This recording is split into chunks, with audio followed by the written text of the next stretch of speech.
I just got three things to say. God bless our troops. God bless America. And gentlemen, start your engine!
Ladies and gentlemen, it is time. It is here.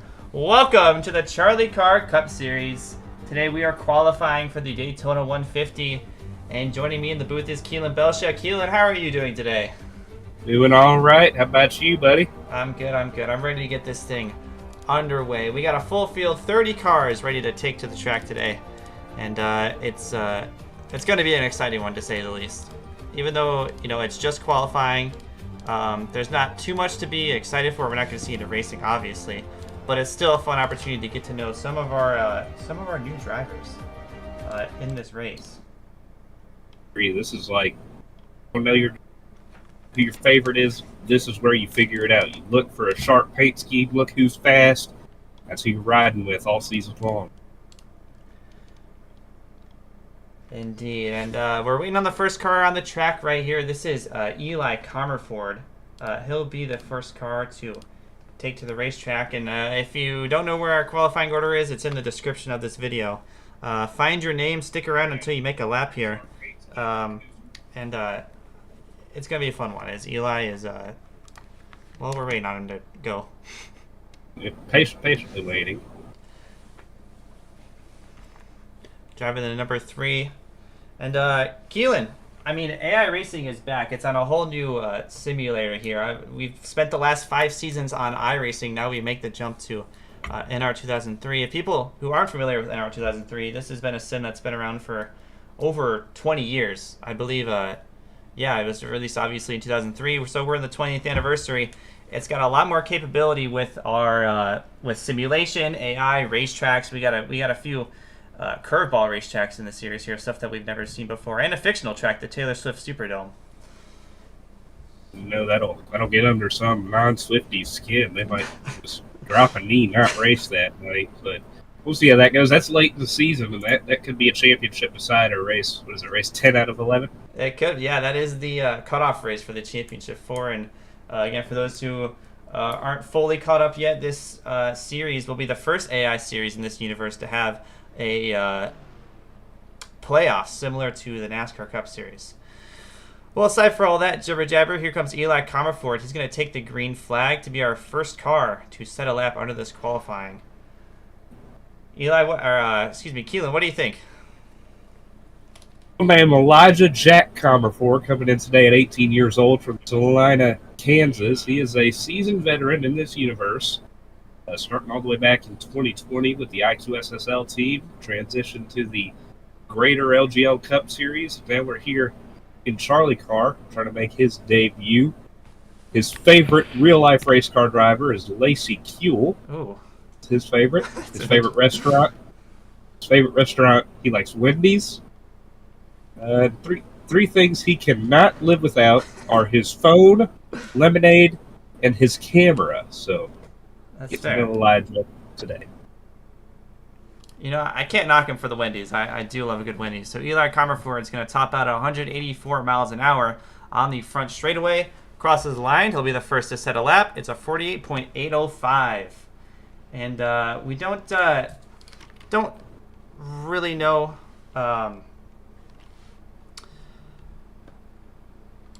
how good each lap is going to be yet until we see a lot of cars take to the track.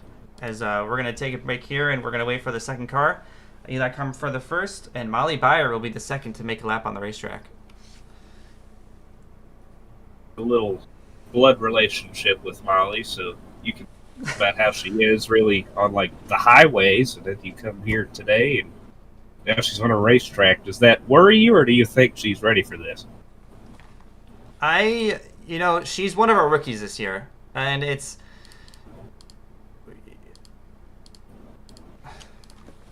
Wait, I don't think... Is this Molly or Lars? I gotta check the qualifying order real quick. Oh, you want me to check it? It's Lars. It's Lars. It's Lars. It's not Molly. It's Lars. So a kind of a newer veteran in the series here, Lars Dierks is. He's made a handful of starts back in the LGO Cup Series. I think around season 3, he made his first start. As we're waiting for him to pop onto the track, there he is, and we're gonna wait for him to make a lap here. In the Chuck E. Cheese machine. Yeah, Lars, a little bit newer of the veterans. Kind of, sort of. Came around season 3, so you hit the nail on the head right there. But he showed speed right out of the gate. I remember the Daytona 500 a couple seasons back. He was running up front. Came out and nearly won the thing, and trying to repeat today in our 2003 simulator. Well, he doesn't have any. He is a series veteran, no wins. He did get the pole last year in the Daytona 250 or the 500, which was only our second full-length Daytona 500 that we ran in this kind of simulation universe that we have going on here. But despite getting that pole in Daytona, he really fell off throughout the season. He, I think, finished last. I think he had the record 3 separate times during the course of LGO Cup Series Season 5. So, we got a new era upon us. We have a new racing style, all new field. He's looking for something more this season. Definitely going to be his goal, and I wouldn't count him out. He knows what he's doing, especially on road courses. Big IndyCar fan, so he knows his way around the road courses. I don't know if we have any of those. One of those? We don't. We do not. We don't. Well, ignore that fact then. It won't matter this season. But he knows how to turn left, so he's got half of it. And here on these ovals, that's all you got to do. He does have. As he takes to the track, Chuck E. Cheese, that is his place of employment. A handful of cars have their have sponsors that are really closely related to them. Obviously, this being Chuck E. Cheese, Lars' place of employment.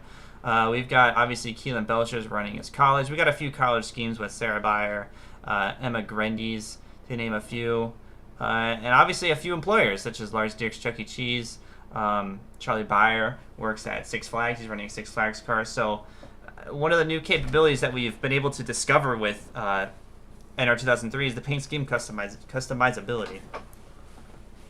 And it's really made these paint schemes hit closer to home, because now we can get Tripp, and instead of being forced to run a pedigree scheme, he can come out. He can come out and he can run the food that he supports, and I'm happy for him. He can. Lars, of course, a big Chuck E. Cheese guy, the mascot. He is. He does play the mascot. He does play the mascot. He is 19 years old, from Lake in the Hills, Illinois. Favorite driver in real life, Scott Dixon, from the IndyCar side of things. Favorite season of the year is summer, and the worst day of the week, in his opinion, is Saturday. Okay. Maybe he works, kind of caught me off guard. Maybe he works on Saturday. I think it's a possibility, but I like Saturdays. Yeah, it's not bad. It's not bad. Not a bad day of the week. So he's going to top out again at 184 miles an hour down the straightaway. His qualifying laps could be 48.790. That's going to be 2 hundredths of a second faster than Eli here. And he's going to go to the top of the board.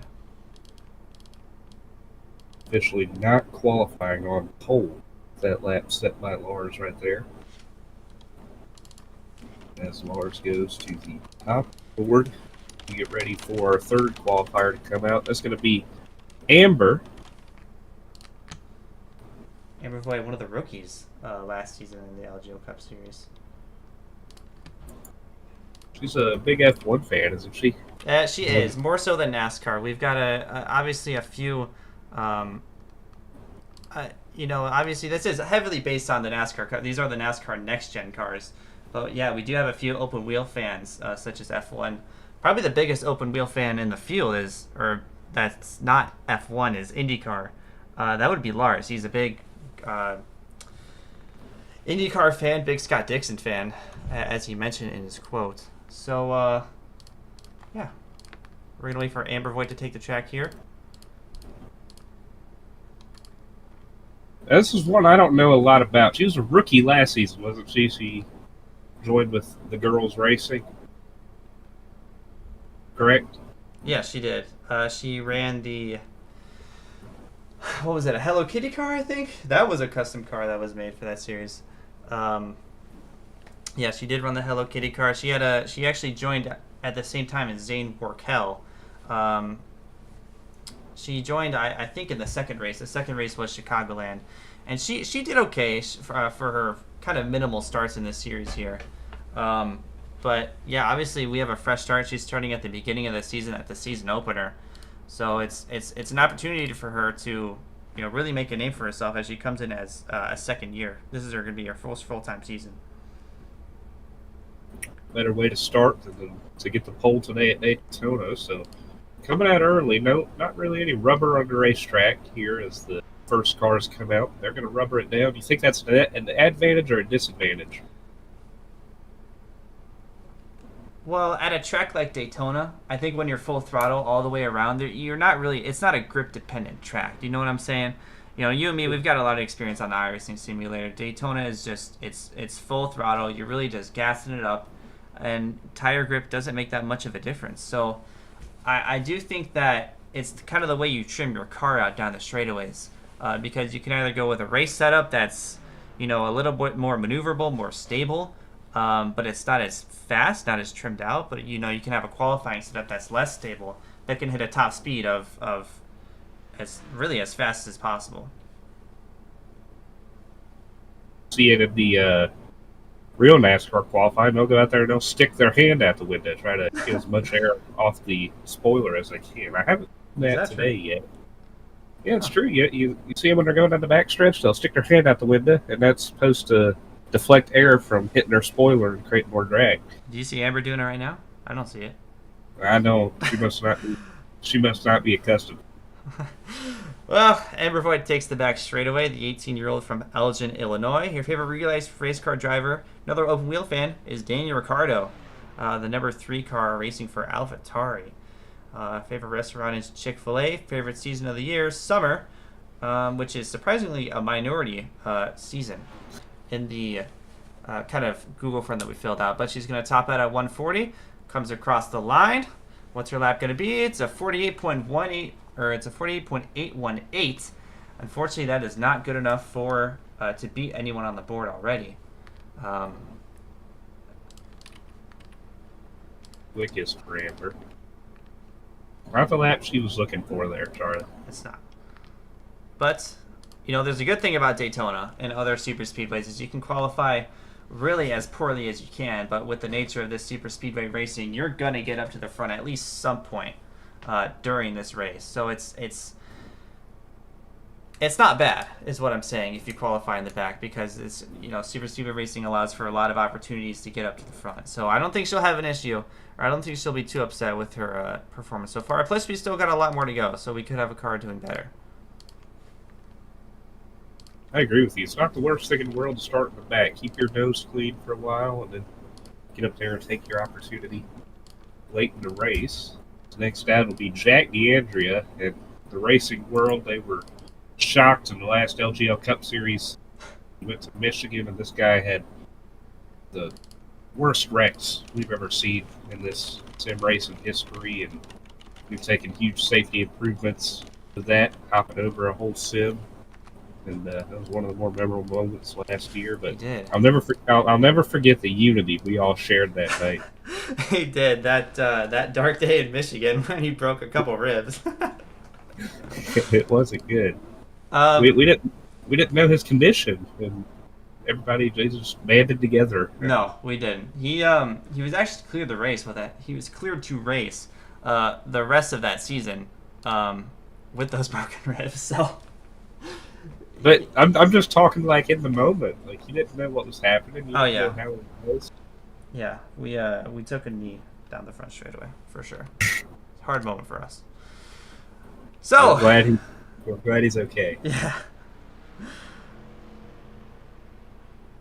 So from Long Island, New York, here's Jack DeAndrea, 18 years old, one of the youngest drivers in the field, I believe. The youngest we have, not including pets, it would be 18 years old. We got a handful of those this year.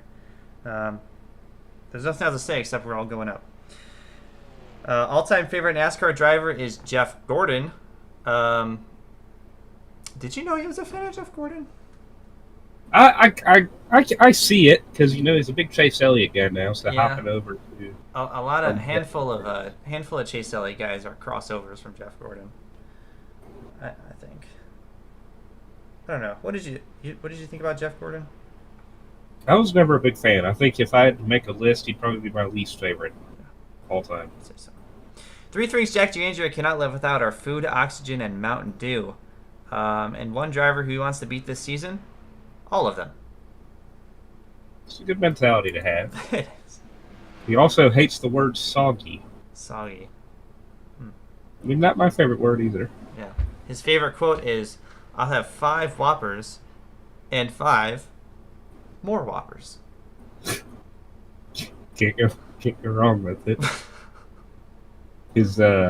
I like this. His rapper name is Snoop Fries. Snoop Fries. That's good. 185 going through turns 3 and 4. I think that's the highest speed that we've seen through a corner so far. Obviously scrubs off some speed. But down the front straightaway, topping out at about 184.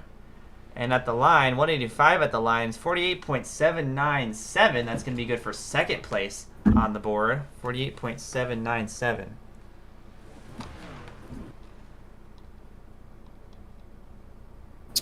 Second on the board for Jack DeAndrea.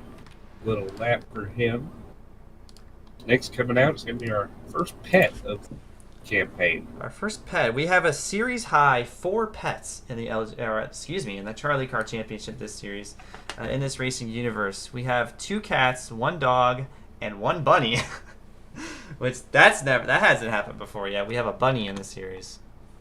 I don't know how I can see if a cat stretches and if a dog stretches, maybe they can get the pedals, but a bunny must be running on one of them wheels to power the car. I don't know about that. But our first pet of the series is not a rookie. It's Mason Byer, probably the second longest career for a pet we've had in the in the CharlieCar Cup Series so far. Had a pretty okay season in LGO Cup Series Season 5, but he's back with a new paint scheme, new manufacturer, new team, driving the number 24. It's Mason Byer. You got to think about it. This cat is not that old. How old is he, Charlie? He reached a year old in September.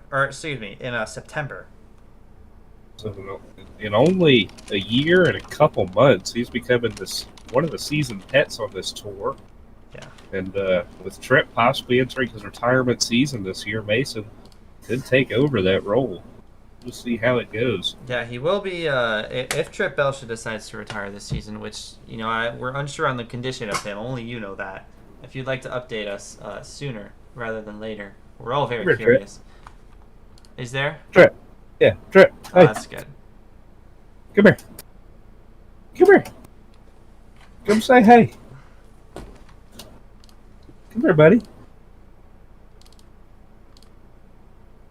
He's not budging. Hey. Oh, here he comes. There you go. Say hey. He's saying hey. That's a good doggy. Doing good. He's doing good. He's ready for another season of racing. He is. I'll That's tell you good. that much. And, you know, Tripp is a long-time series veteran, but not. Mason Byer's on the track right now. We'll get to Tripp when he takes the track later and qualifies. But yeah, Mason Byer just reached 1 year old in September with the hometown of Huntley, Illinois. His favorite race car driver, Kelan. Do you know this one? His favorite race car driver? I do. It's Eric Jones. It is Eric Jones. He picked him before the 2023 Daytona 500. Unfortunately, he wrecked, but he stuck with him. He did. He did. It's Mason Byer, the number 24, starts his lap. Some bandwagon hoppers, they can't say they stuck to a driver like Mason Byer has. So. Yeah. You know what I think you should get him, Charlie? What should I go? For Christmas, get him one of those cool pet bandanas with a 43 on it. Ooh. That would Maybe. be. I don't. They don't sell too much NASCAR merch for cats. I think most NASCAR fans identify as dog owners. Well, if you look on Fanatics, they do some things for pets. I mean, a dog bandana works too. You just got to tie it tighter, right? Yeah. 3 things Mason can't live without are his tuna treats, his mom, and his Wi-Fi cat feeder. With a time of 48.768, that's going to be good enough for first place. Mason Byer across the line, and it's a very good qualifying effort. Takes over Lars's top spot by over 3/10 of a second, or 3/100ths of a second, Kelan. Big lap for Mason right there to the top of the board. He's the first one to really separate himself. Everybody was bouncing around a 48.79 to an 8.2 out, and then Mason comes out and he just lays down a heater. Yeah, everyone's behind Mason now is sticking pretty close. Good lap for him, though. You know his famous rivalry with Kenneth. Oh my god, it is a famous rivalry. So we see Kenneth. He's actually down there on pit road in the chat. He's living with that lap. Not happy. Next up on the track is another pet. Our first new species of pet since last season when we introduced our first cat. We've got a bunny in this field, Kelan. This is something we have never seen before. This is Mushu Grendies. Emma Grendies' bunny, named after a Disney character. Known for loving bananas. As you can see, the side of Mushu's car is one giant banana and her eating it. Kelan, I mean, what do you think here? I mean, this is the smallest creature we've had in any of our cars. I can't imagine the lengths that the team has gone to actually fit the bunny into a comfortable helmet, fire suit, yeah, and everything. Do we have a cockpit camera? Can we see how he's in there? I mean, the team is very secretive of how they're doing this. This might not even be a bunny after all. This could be a human.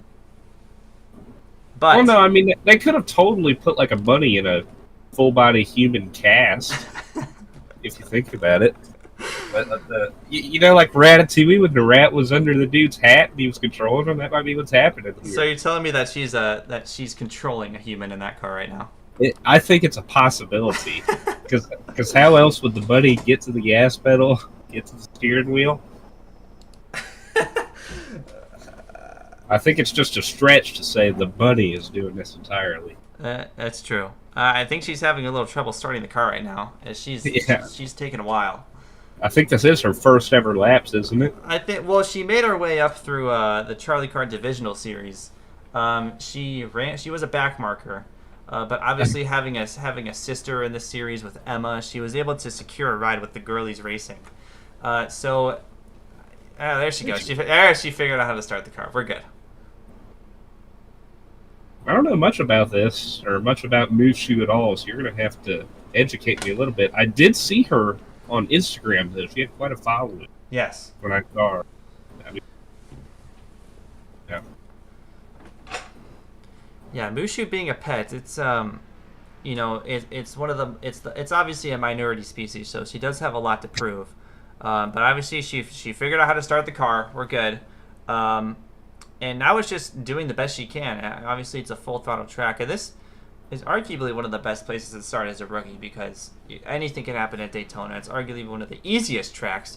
Not one of the easiest to win, but it definitely is the easiest to get around. As she mashes the throttle at a turn over 4, she'll start her lap. Yeah, I think she kind of got an easy draw on starting races for her career. Starting out at Daytona, the easiest. Then you go to Charlotte Motor Speedway. That's a fairly simple to get to know mile and a half track. As you know, Charlie, it was probably the first oval laps in the NASCAR that we ever took were probably around Charlotte or some of the first because it was a free track in the game. So it definitely gets you accustomed to racing and both your feet. She comes down the back straightaway, climbing up the speed charts. She's at 185. Will she hit 186? She hits 186 down the back straightaway. I mean, this is the first of, or this is actually the second of the girlies racing cars we've seen Amber Voigt finished or put a time down at the bottom of the leaderboard. But Mushu Granny's exit the corner with 183, 184 miles an hour. Is she going to hit 185 like Mason did? Not quite. She'll get a 48.866. Unfortunately, that is last on the leaderboard for Mushu Grandi's. That felt a lot better than it actually came out. I ain't gonna lie. I mean, maybe it's because she was running up higher on the racetrack. That's how she was getting the top speed. But she was, sacrificing her average speed for that, or just taking a longer way around the racetrack. Yeah, but it's definitely not a poor effort. I don't think that's going to be the slowest time that we have today. But next up, I believe, is going to be her sister, Emma Grandi's. Is that right, Kelan? Yeah, it is who's up next. So. It is. So we're coming through the third of the girlies racing cars here in this qualifying effort so far. Emma Grandi's is going to take the track shortly. And Emma Grandi's, she came in as a rookie last season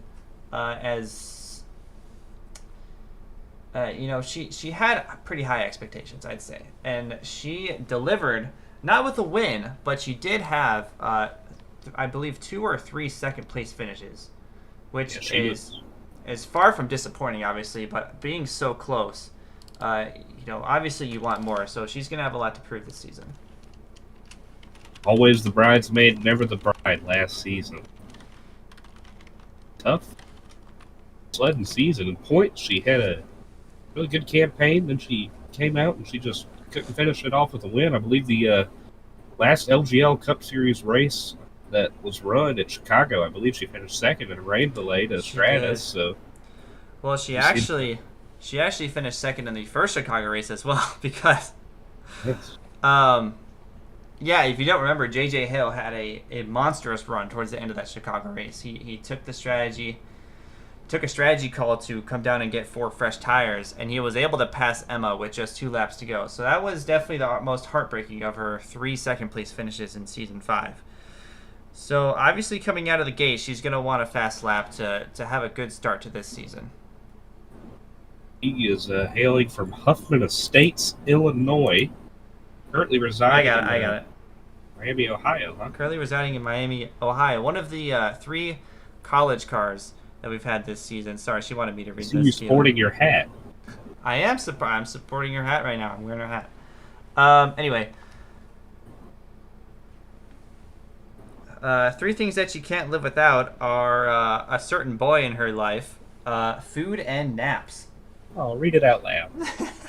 Read it out loud. I'm all right. Worst day of the week for her is Mondays, which I don't disagree with, but Mondays just got a whole lot better with CharlieCar. I will say that. I agree. Coming out of turn number 4, 183 miles an hour, 184. She's going to reach 185 towards the start-finish line. And she does. Reaches 185, 48.795. That's going to be good for 3rd place on the leaderboard. So the best of her teammates so far, Emma Grandi's, is 3rd. I'm starting to wonder if we'd get anything out of that, the girlies racing team today. And Emma showing up. She is getting her team a little bit separated, a little bit of breathing room, putting Jack DeAndre like Comer Ford in between her and Amber. Driver she wants to beat this season, by the way. She admitted was. Is that right? Is that who she named?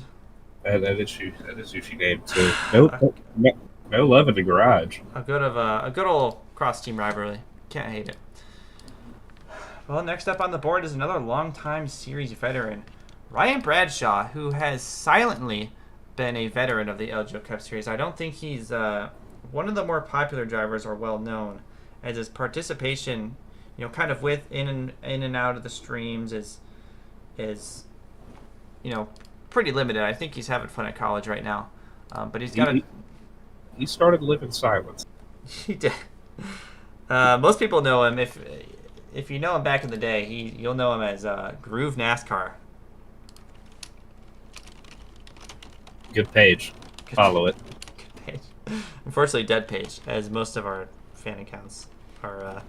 You know what? Ryan Blaney, he won that championship for Groove NASCAR. Honestly, he did. Supporting a Chipotle car. I don't think there's any employee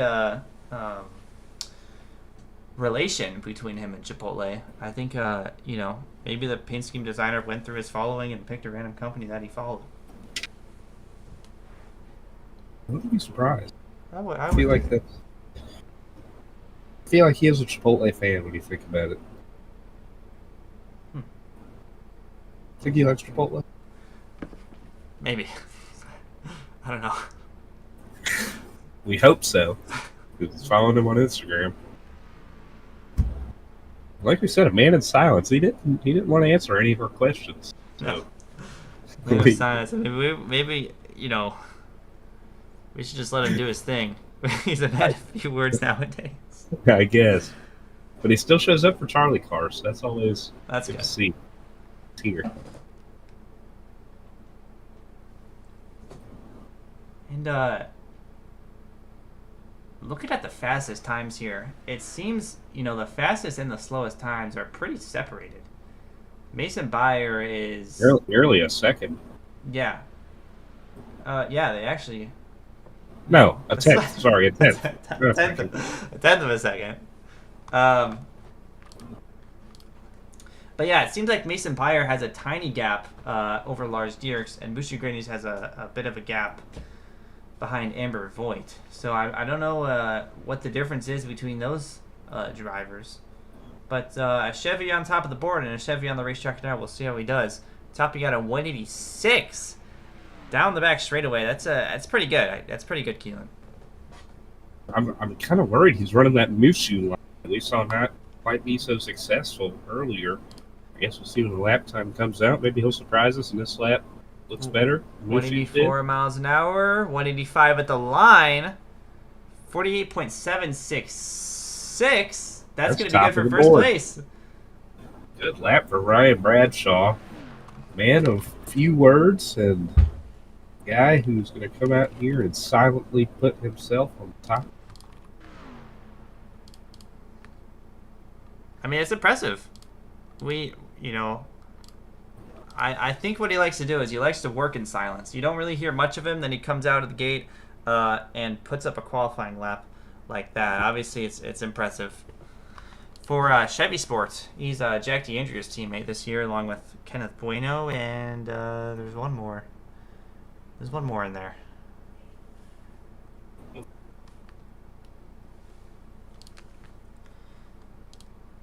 I don't remember.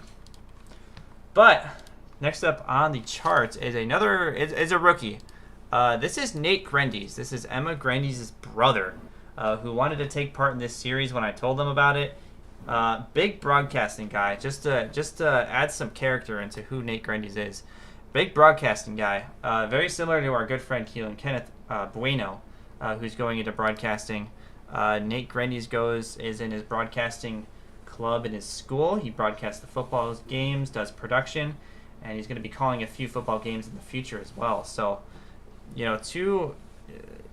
I think him and Kenneth could get along pretty well on the racetrack. We'll see. I mean, you never can't count your chickens before they hatch, because Kenneth, he was beefing with a cat last year, so we can't just expect peace right out of the gates. But I know Nate fairly well. You and him participated in a Olympic style event. Oh man, the cabin games. Well broadcasted. That was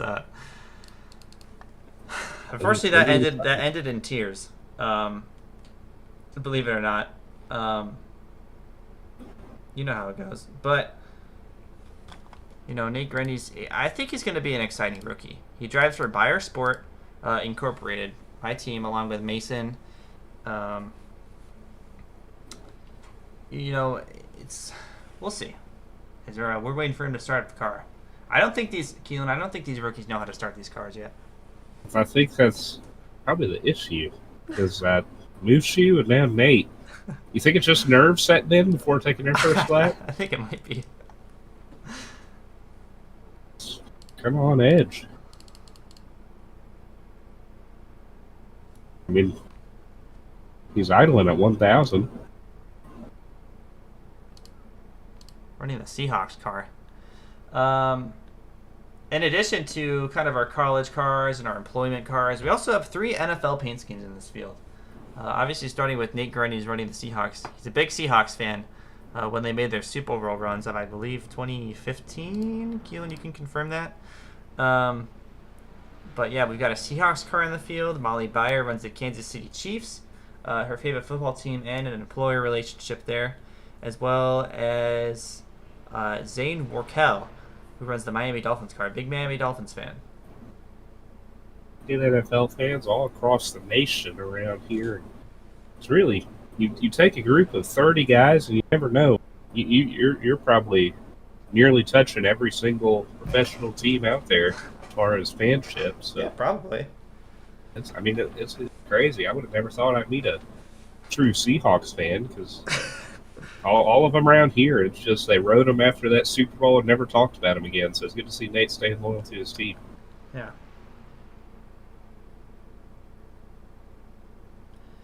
They're here. And replicate what his teammate did earlier. His teammate, Mason Bayer for Bayer Sport Incorporated, put it second on the board. We're going to see how fast they trim his car out. He runs, again, didn't fill out the information slip we give him, so we're just going to have to wing it in terms of his driver bio here. But yeah, big Seahawks fan in his, I want to say, sophomore year of high school. I don't know that for sure. The youngest drivers in the field. That's right. He actually is the youngest driver in the field. I did say that the youngest was 18. But yeah, Nate's, I believe, might have the record for the youngest human in the field. As he comes out at turn number 4 in the tri-oval, tops out at 185 like the others, and it's a 48.751. That's good for first place. These lap times starting to heat up as we get later into the qualifying session. I think so. Good for Nate. Just an update for Nate, since he's in his car, the Seahawks are playing right now. Down 17-14 in the second quarter. Oof. Playing the Dallas Cowboys. What do you think their chances are? Cowboys probably going to win, but I wouldn't be surprised if the Seahawks came out and pulled one out. I put a couple bucks on them, so see you. You put a couple bucks on the Cowboys or the Seahawks? Seahawks. Interesting. I always pick the underdog. Yeah. I would not pick the underdog. Well, we're on to our 10th qualifier of the day. We've got Alex Schumacher up and ready to go here. Another series veteran, but a longtime friend of the series and all of our good friends. If you want to talk about NFL teams, big Detroit Lions fan that team's doing pretty good right now. Oh yeah. That Eclipse Ultra car too. This is one guy who will not hide his interests.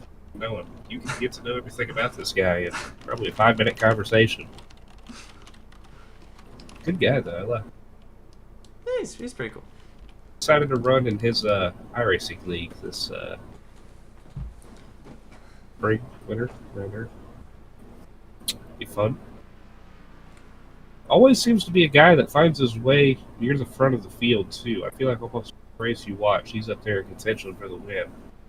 So he's definitely got some experience under his belt and trying to take the championship here in season 1 of CharlieCar. A lot of iRacing experience under his belt. He joined, I think, kind of around the same time as Francisco did, kind of on the iRacing software.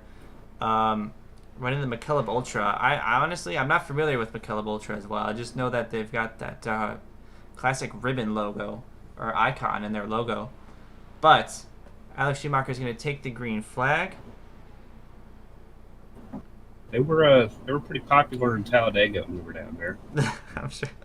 It's one of the more higher end ones. So you got to have a little bit of money. You don't want to drink Keystone Light. Unfortunately, Alex didn't answer that driver bio. So unfortunately, we got nothing on him. But I do know he's from the Detroit area. As he tops out at 185 down the back straightaway. I think we've seen some drivers hit 186, so I don't know if this time is going to be good enough for pole. But I do know for sure that he's going to be kind of in the middle of the pack. 184 coming into the trial oval. Is he going to hit 185? Not quite. It's a 48.932. That is definitely the lowest time we've seen so far. Yes, we're kind of filling out all ends of this board right here, and shoot, that lad. Good button. Who's a good button? So 48.932. Did you say good? What? The good buddy. Bunny? Yeah, Mushu. Mushu's not on the track right now. I know, but she's not slowest now. Oh. Okay. Okay. Makes sense. I was just trying to give her a little bit of encouragement. Good buddy, good buddy. Next up on the racetrack, another longtime series veteran. This will be the number 52 of Michael Pruitt. Michael Pruitt's got a handful of wins in the LGO Cup Series back in the early seasons. But I believe he came close to a championship, but didn't quite get it. As he's going to roll out with his Transformers GameStop number 52. This is the paint scheme that's based off of Christopher Bell's GameStop and Transformers car. But if you look closely, I know he's a big Stewart-Haas racing fan. It's on an Eric Almirola base. I like it. It's going to be a little bit different seeing some of these guys reverse their iconic LGL Cup Series paint schemes to the ones that our paint scheme designer has put together. Mike was a big avid supporter of Metallica. Yeah. Kind of got used to seeing that Metallica car. He did get used to seeing that Metallica car. He ran a Metallica car, just about every season. He was in the LGO Cup Series. But Michael Pruitt, also known as Big Sexy, the 20-year-old out of Kansas City, Missouri, favorite real-life race car driver. I don't know if this is true, but it's Justin Allgaier.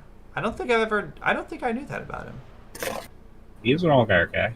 Is he?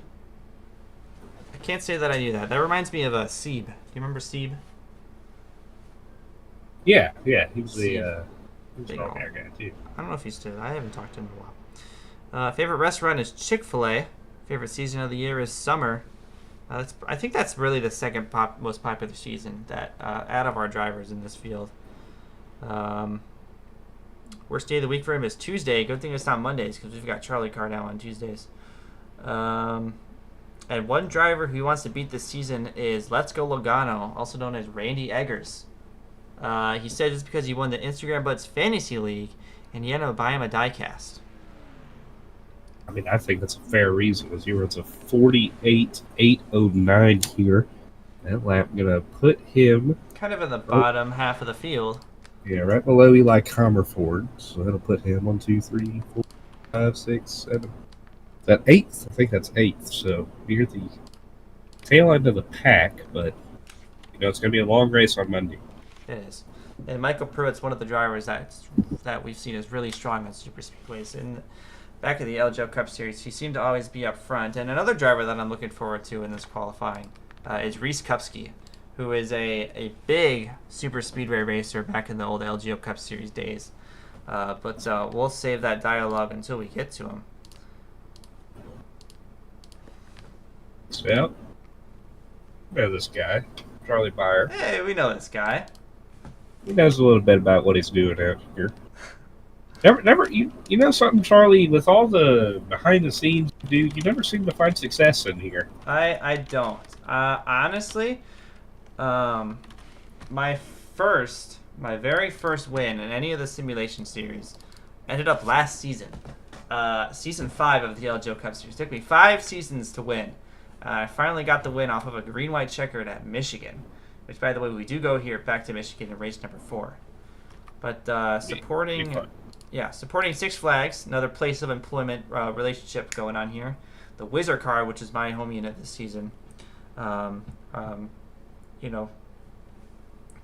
Looking for some success.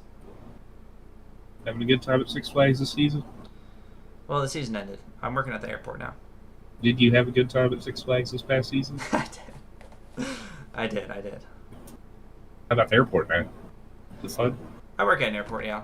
The airport that I trained at. Fun? To be exact. Oh, yeah, it's fun. Fueling planes, driving the Bobcat around. Do you have a CDL for that? CDL? Commercial driver's license for heavy machinery? No. I got my private pilot's license, though.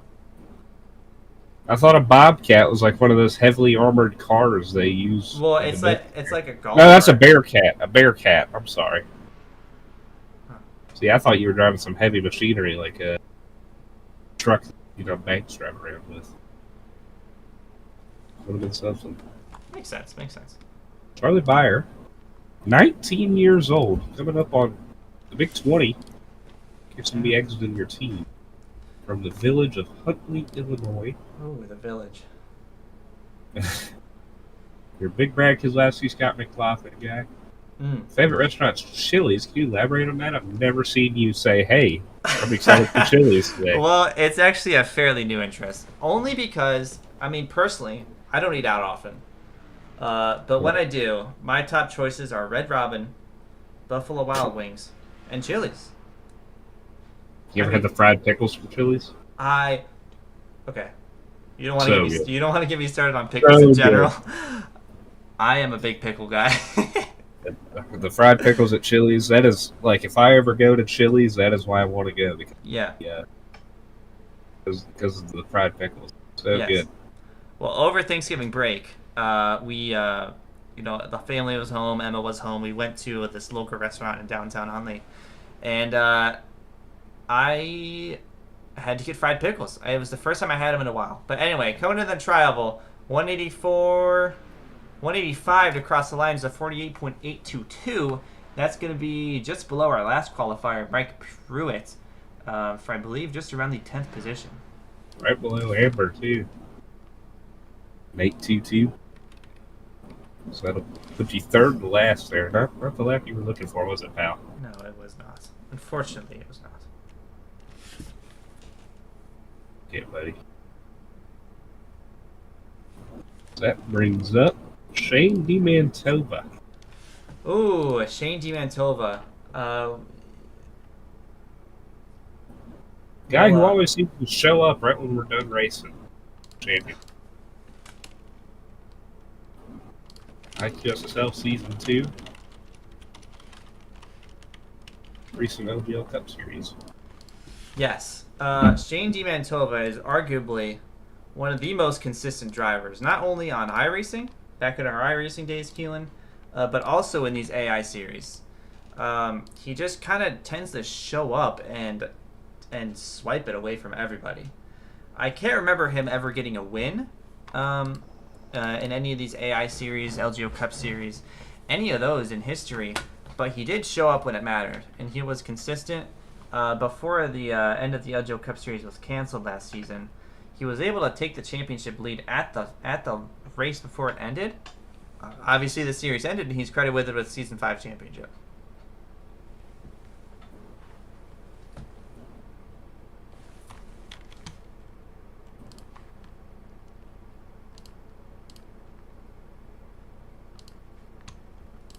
And we're gonna take an interview with one of our drivers who went up recently, Mike Pruitt. You are currently around the 10th spot on the leaderboard. How are you feeling? How's your car? It's not as fast as I'd like to be. I definitely would like to be, further up. But at a track like Daytona, it's not where you start, it's where you finish. Like everyone says that. So I'm sure even with us being a one-car team, we'll find some drafting partners out there and work our way up front. Nice. Thank you. Well, as we're waiting for Shane DiMantova to get going here, he's not a rookie. Our rookies have had a bit of trouble starting their cars, but Shane DiMantova looks to also be having a little bit of trouble here. That's a seasoned veteran, a two-time champion in the universe. Can't seem to get the Titleist car fired up. There he goes. Oh, there we go. Running the Titleist car. It's going to be a bit of a rivalry with newcomer Alex Williams. He is. A bit of Chevy-Toyota rivalry. It's a classic in NASCAR. Also, Titleist and TaylorMade. Well, honestly, if I'm going to be honest, I didn't know what Titleist was until last year. Or, no, not last year, last month. Yeah, it's a golf ball, and so is TaylorMade, so... Yeah.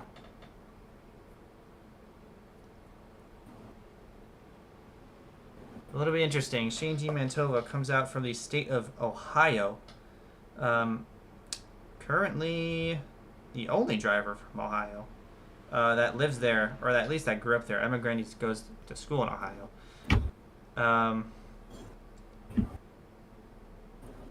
But Shane DiMantova comes out of Columbus, Ohio. Favorite NASCAR driver is Kyle Larson. Favorite restaurant, same as Mike. That'll be Chick-fil-A. Mike, you say your favorite restaurant is Chick-fil-A. Can you elaborate on that? Well, I like chicken. Chicken is always a healthy option opposed to burgers.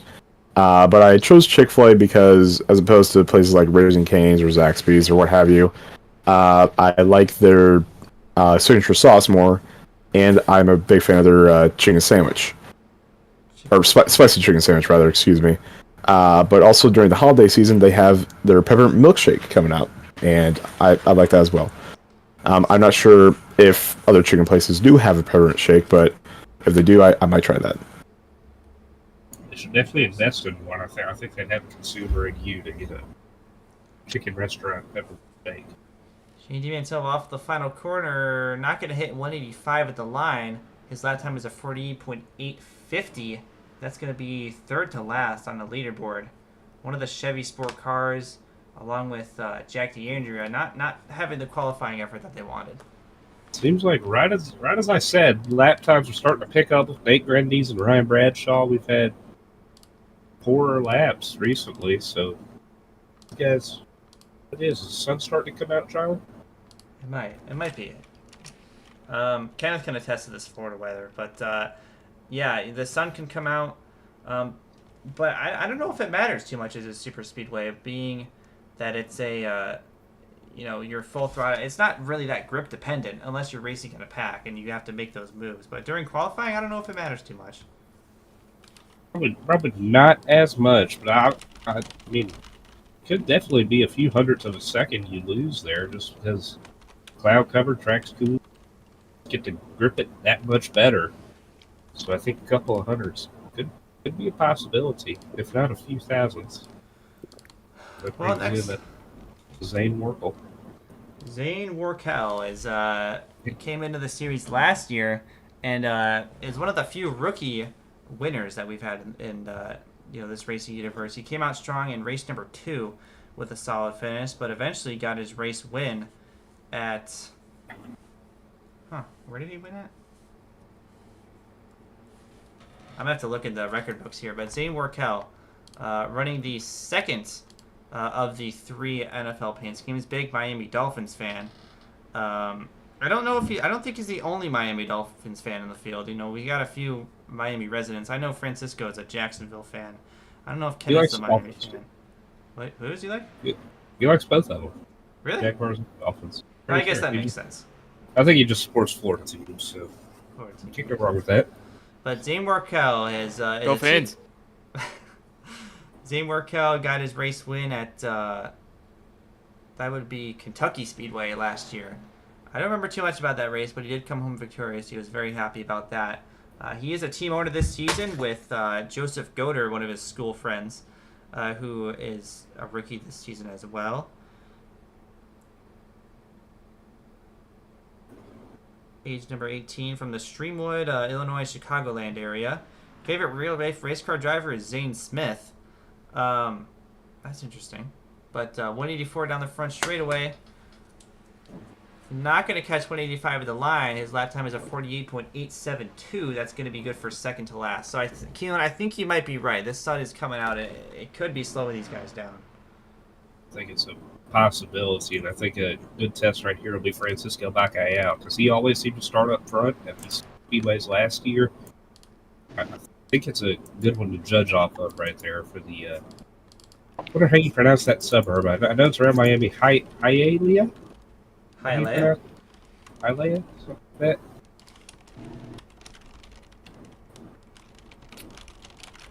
that. Hialeah. I know Kenneth and Francisco are from, I think, the Hialeah Gardens area. I can't confirm that for sure, though. But, yeah, Francisco Bacallao will be the first out of 4. No, he'll be the second out of 4 Florida residents in the field to make their qualifying lap. Ryan Bradshaw being from the Orlando area. JJ Hale has yet to go, but he's from the Daytona area. And Kenneth and Francisco from the Miami area. So I believe that might be the most populated area, besides from Illinois. We got a lot of Illinois drivers in the field. Yeah, I think naturally, Florida probably would be up there for the highest population. I think we got a couple Missouri moves here. We do. Raleigh and Got 2 Missouris. I think we have a few in the Carolina areas. I know Alex Williams is South Carolina. I think Shane DiMantillo was living in North Carolina now. Yeah, he is. He goes to college up there in Queens, near Charlotte. But overall, everyone's pretty scattered. But if there's one kind of centralized group of people, it's Illinois and it's Southern Florida. So Francisco Bacallao will come out on the racetrack racing the Boeing car. He works as an aircraft, or he's working towards his aircraft maintenance license. From Hialeah, Florida. Favorite real-life race car driver, Kelan, you'll be happy to hear this, Kyle Busch. Oh yeah, one of the first Kyle Busch fans I met on the Instagram app. Actually, I've known him for quite a while. Really started to get to know him better once he got on the iRacing sim. Got to talk to him a little bit more. I know you met him in person one year at the was it the 500? I did. I met him not at the 5. Actually, I did go to the 500 with him, but I actually met him the 2018 or 2019 Homestead Miami Championship race. Yes, I met him and Kenneth there, and Ryan Vargas there separately. But he's going to come around to take his first lap. Takes the green for his first lap. I retract my comment about him being an aircraft mechanic. I think he's a power plant technician. I don't know that for sure, but he's doing something. He's fixing something. His favorite restaurant, Kelan. I don't know if you've ever heard of this. His favorite restaurant is Flanagan's. I feel like I've heard of it, but I couldn't put like a menu item to it. I think Kenneth, you got a copy with us? Yeah, I've got you. Flanagan's. Do you know about Flanagan's? I do. Flanagan's is really big here in South Florida. If you don't know what it is basically a South Florida like seafood bar, sports grill kind of place. Okay. In my opinion, it's a little mid, but it is a big thing here. Very big thing here. It opened up in 1959. 1959, as Francisco takes across the line here, he takes a 48.841. That's again going to be towards the bottom of the field. I think, times are starting to slow down a little bit here. Hello, Shane DiMantillo right there. Yeah. I believe we have Eli Comerford in the booth. Eli, you got a copy with us? I got you. Eli, you are currently sitting towards the. Kelan, where's he at? He is. He's mid-pack. He's there. He's right in the middle. He's there. Yep. I am there. Eli, you are back in the saddle. Longtime series veteran. I mean, coming into this new era, how are you feeling overall? Really excited. It's a big change for this series, but I think it's a positive change, and I think it's steering towards the right direction. And I'm very excited to see how this season goes. Hey, Eli, it's Kelan up here in the booth. I just got one more question for you if you got time. I got you. So you say steering in the right direction. We take you back to April this year. Jack DeAndrea, terrible Exactly. crash in Michigan. We thought he was dead. Turned out it was just a couple broken ribs, and he came back to race the very next week. What do you feel about the sport switching over to NR 2003? What do you think that will do for the safety of our sim drivers? I think it does a lot, honestly. It gave us time to break down and really analyze that wreck, because that was a pivotal moment in our sport. And I have all faith in the CharlieCar higher ups. I know that they're great people, and I know that they care for us drivers. So I believe giving that time, that break, and that switch allowed them to look over important things like that. Well, thank you for joining us, Eli. We'll call you back if we have more Q&As for driver. Did I just get kicked out? Damn. No, you're here. No. We also appreciate our restaurant analyst, Kenneth, coming in from New York. Flanagan's On the phone. Yeah. I'm gonna have to try out some Flanagan's. Do you think there's any in the Chicago area? No. No. Damn. Try again. Doesn't sound bad though. It kind of sounds like a B-dubs. Flanagan's. Yeah, like a seafood B-dubs, kind of. Basically, yeah. Flanagan's Bar and Grill, North Chicago, Illinois. Oh, what a pleasant surprise. That's by. You can also go to Big Daddy's liquor store, which is by Flanagan's too. Could we? Kenneth, could we get your analysis on that? On the Big Daddy's liquor? Yeah. I have no analysis on it. I've never been, so I've just only seen the signs. It's pretty big, pretty green. That's all I got. I'm gonna be honest. Thank you. I appreciate you. Of course, no problem. Ryan DaCosta on track. Yeah, Ryan. He's been another one of the quiet series veterans, along with Ryan Bradshaw, two of the Ryans in the series. Part of the guys sim racing, a team with Alex Schumacher as the secondary driver. Runs the socials for NBC, NBC Sports, NBC Olympics, and a longtime NR 2003 fan. He's got a win or two in the LGO Cup Series. Again, LGO Cup Series is widely undocumented, so it's hard to say what kind of career stats these people have. Out of turn 4, coming in the tri-oval, he's at 184 miles an hour, not going to hit 185. His lap time is a 48.840.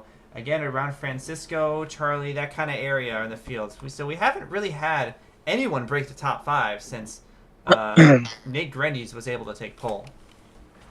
I'm kind of happy if I'm Nate Grendies right now that I went out when I did, because there's no sign of it's a partly cloudy day, but you just can't bank on when the clouds are going to be here and when the sun's going to be shining down on the racetrack. So I definitely think this is starting to play a factor, Charlie. I definitely think so. And it's, if I'm someone who I know that I'm going to be going out in kind of the back half of this qualifying order. I mean, we're over halfway through the order here, but if I'm someone like Kenneth, or if I'm someone like Reese or Kelan or JJ or anyone who's kind of in this back half, I'm worried because even though you can make your way up to the front at a track like Daytona, you also could be involved in a wreck. Yeah, it's a game you play here, really, because some guys can be strategizing, try to start further in the back, keep their nose clean, but then the second they start coming through the field, they realize they're running out of time. Boom, big one. You're in it. You're killed. Boom. What are you going to do? Dang. It's over. So we'll see what Randy Eggers does here. Randy Eggers, first time in universe history that he's going by his real name. Everybody knows him on Instagram and in the group chat as LGL, but he's going by Randy Eggers. Not with this permission. I decided this, by the way. But anyways, he's running the Conrail CSX car. Big, huge rail fan. Hey, Charlie. Hello. Can I ask you a question here? Yes. So you talk about him going from LGL to Randy Eggers. That shows me a character development. But I want to ask you kind of what character development you've been through, because this series was named after him, and I want to know what sort of self-respect or what What told you to change it to your name? That surely that shows some sort of change in your mentality. Well, A little Are egotistical. you but- becoming a little narcissistic? Yeah. well, in my opinion, yes, it's named CharlieCar. It's named after me. But I also think it's kind of representative of the capabilities that we were able to achieve in NR 2003. I'm kind of making it my own, and I've been making these paint schemes, and I've been doing all that I can to provide a whole different level of customizability that also NR 2003 follows. So I can kind of run parallel with that with the name change. But yes, it is named after CharlieCar. But I think it's representative of the capabilities that we can strive for. And when you think about the series logo, Eli, I'll add on to this. It's the world. And when you see that world, Exactly. you think about friends, family, everybody holding their hands. If the Instagram buds all held hands, we probably wouldn't go all the way around the world, but we could probably make it a quarter mile. We'd get about 50 feet. So I think you just gotta. This is a family. This universe. And if we jumped at the same time, we'd make a little shake too. Exactly. Not bad. Yeah. I think that's a sign of ambition. That world right there. We have ambitions of changing and impacting that world in whatever way we can. What he said. Amen. Well, Randy Eggers. Another reason for the series name is he's going by Randy Eggers now. I mean, do we want to call it the Eggers Cup Series?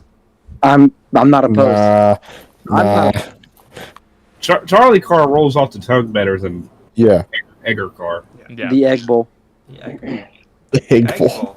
the Egg Scramble.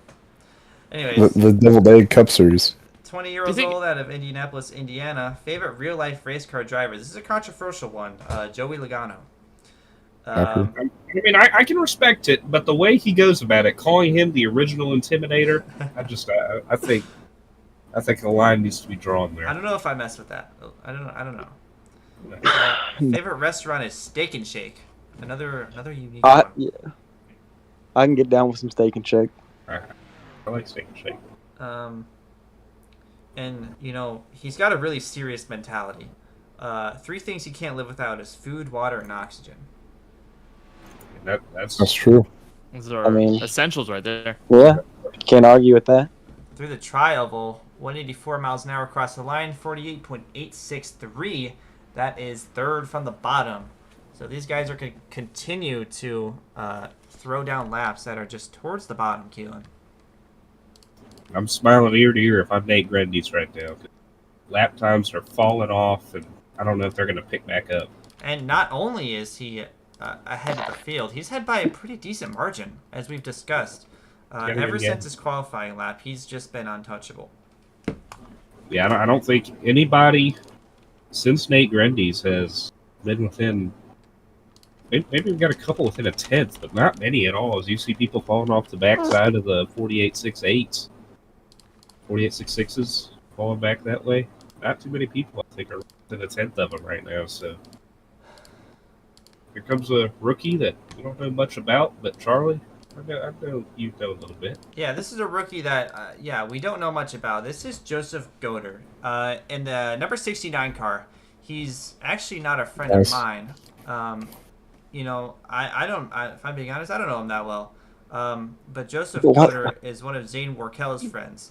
I believe he is a racing fan himself. Can't confirm that, though. But the 18-year-old out of Woodstock, Illinois, his favorite real-life race car driver is Ricky Stenhouse Jr. Favorite restaurant is Maggiano's. You guys ever heard of Maggiano's? No. Nope. It's a Italian restaurant in Schaumburg, Illinois. It does sound Italian.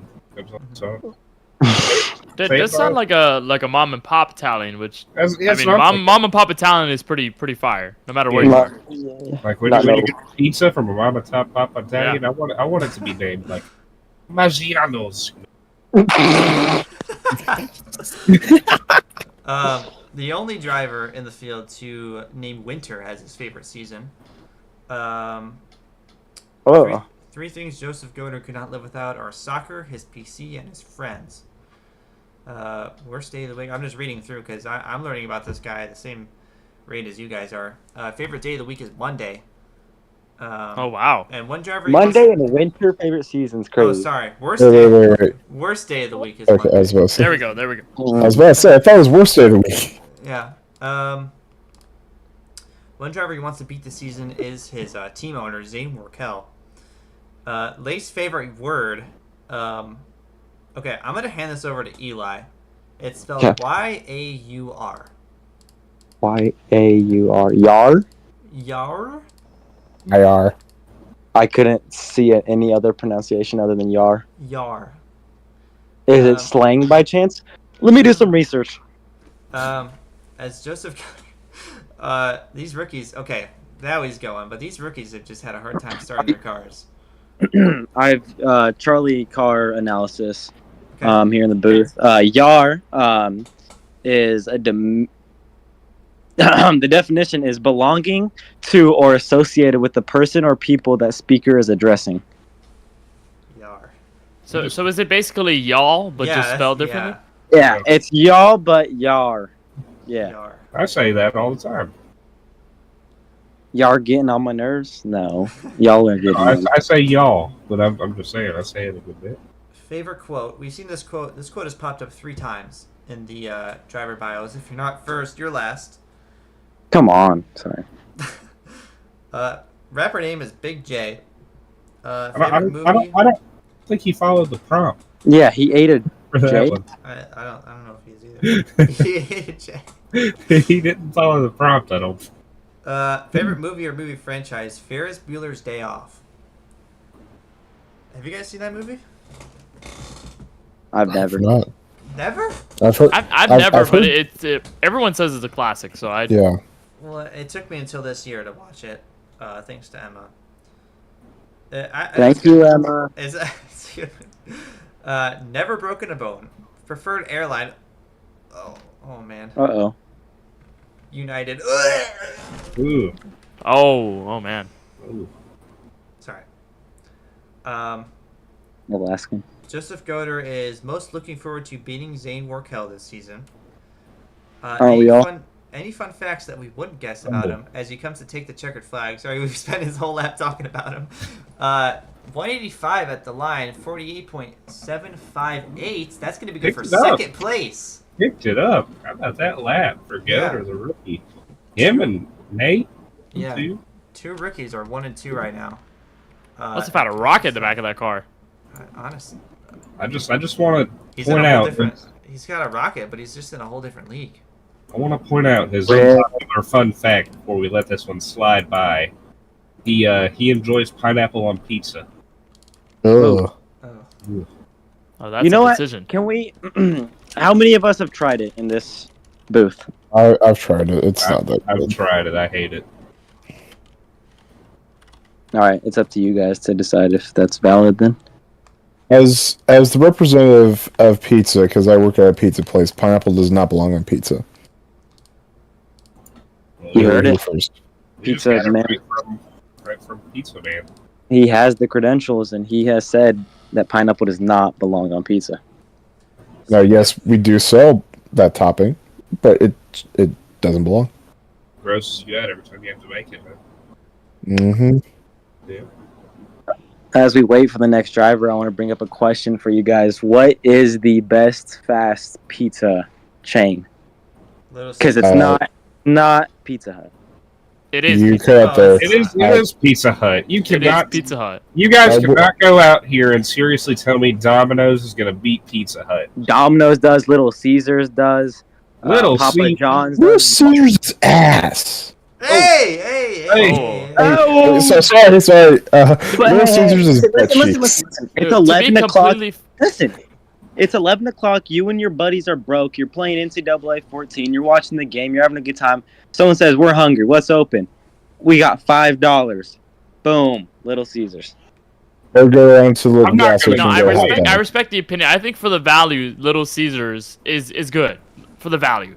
But if you compare it to all the other ones, Little Caesars is kind of like the cardboard of the group. You know, you do You have know the it crazy is. bread, But the pizza itself, leaves a lot to be desired in that sense. And I'm telling you, think about y'all all pool your money and you can get a nice little dinner. You can get the Pizza Hut dinner box. Got 2 pizzas, bunch of cheese bread, some buffalo wings in there. For not a bad price at all. It's like $25. You and your buddies all pull that together, you're getting that big dinner box. I think the best fast pizza, in my opinion, is Marco's. No. That doesn't sound, No. qualifies. What's Marco? Here's a hot take of my own. Fast food pizza is not very good. I mean, it's not never good, but I would definitely prefer it.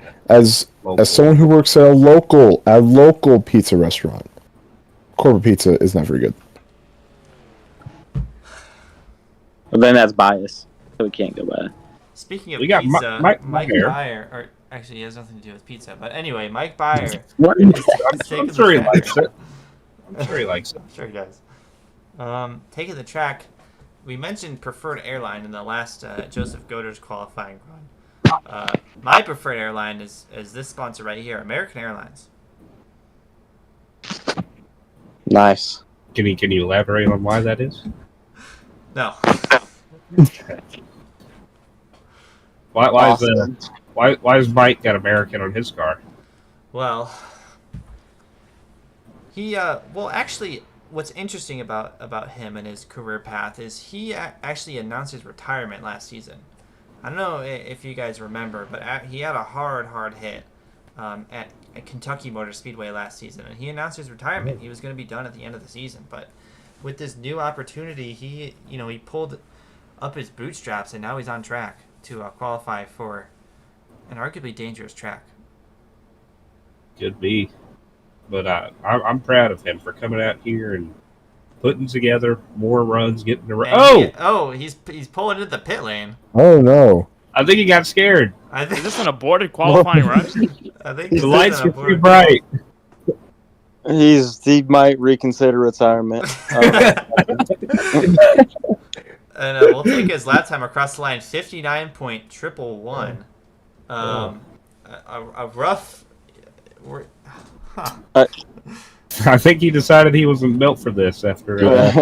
He's probably gonna go to Disney World after. See how fast it got. He was like, Potential headline brewing up here. We'll get our CharlieCar. No. Oh, I wonder if there was something wrong with his car, though. I think he's still going to finish the lap. Our sideline reporters are on it, and we'll bring you the news as soon as we get it. Certainly an interesting situation. His lap time will still get him into the race, though, so Arno is going home. So he's chilling, but almost certainly going to be capping off the field. Yeah, I don't think he can get more slower than that. But he did stay within the minute mark. He was pushing it. Yeah, it looks like reporters are trying to scrum around that race car of Mike Byer just to try to see exactly what's going on there as he straps out of it. Appears he's shaking in the car. Kick it out. Is it fear? I don't know what it is.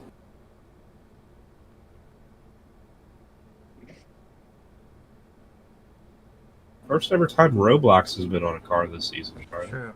Or in this sim universe. Back quarter panel here. As Kelan Belch, a longtime series veteran, second of the Dirty South racing cars to pull out for his qualifying lap here. LSU Alexandria, his qualifying, or his college. He's got in his car, and a big Roblox guy. Kelan, can you elaborate on this? I mean, I was definitely on a Roblox kick for the last probably not in a month or so, but in like a couple months leading up to that, I was big on row stock racing, trying to get some laps under my belt for this qualifying. So, we'll see if that Now, pays any dividends. Kelan, I got a question for you. I'm in the middle How are of you? it. How are you in the booth, but also in the car? It's best not to think about it. It might ruin your immersion. Or did you clone yourself? I don't answer. All right. Charlie, Well- what's your profile say? What? Kelan Balsha from... Sorry. My attention is a little bit divided right now. Kelan Balsha, 19 years old, out of Leesville, Indiana. All-time favorite driver, similar to that Francisco, Kyle Busch. Favorite restaurant is Wagon Master Steakhouse. Can you elaborate on this? He cannot. 185 to cross the line, 48.799. That's going to get him into the top 10 here. A good qualifying lap. Just was able to sneak under 48.8. Kelan just texted me. He said, "Be right there. Be right there." While we wait for him, I have a question for you, Charlie. Yes. What made you put Sam's Club on my car? You work at Sam's Club, no? No. I thought you. Do you like Sam's Club? Yeah, I'm a member. Okay. Maybe that's why. But thank you. Thanks for putting that on there. Yeah. You don't know what's crazy, though? What? I sent in an application there like 2 days ago. I mean, I can tell the future, as they say. You're crazy. You could have put like, I don't know. Anyway, who do we got next up on the board? Next up is going to be the 31 of Eclipse de Paille. This is the second cat that we have in the field today. This is Stratus de Paille's cat that he wanted in the field, and I gave him a spot. I do have a driver bio for him, though. What? Charlie? Yes. Not to stir controversy in the booth, but why does someone get to have their cat in the field, but my dad gets relegated?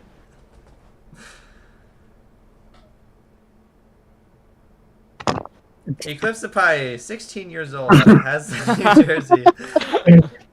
Favorite real-life race car driver. We'll see if you guys have ever heard of this one. Arndt Meyer is Nope. Eclipse's favorite race car driver. No? Nothing? That's an interesting name. No. I'm not sure if I've ever heard that before. Is that a IndyCar driver? I'm going to assume so, because we know that at least Stratus is a huge open wheel fan. So I'm going to assume that he's an open wheel driver, because that's definitely not a NASCAR driver. You said The thought- Arndt Meyer? Arndt Meyer. A-R-N-D Meyer. Okay, well, Arndt Meyer, born March 1st, 1973 in Hanover, Germany. Raced in Project Indy Ooh. and Davis Racing in kart. So he was an IndyCar driver, okay. Late 90s. Nice. As we're waiting. Oh, there. She is? He is? I'm going to have to confirm Eclipse's gender. Race number 1. But favorite restaurant is Taco Bell. Favorite season of the year is autumn.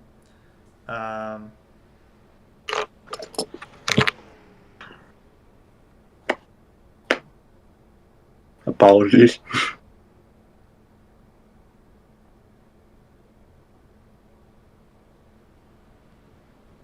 Well, Charlie, you with us?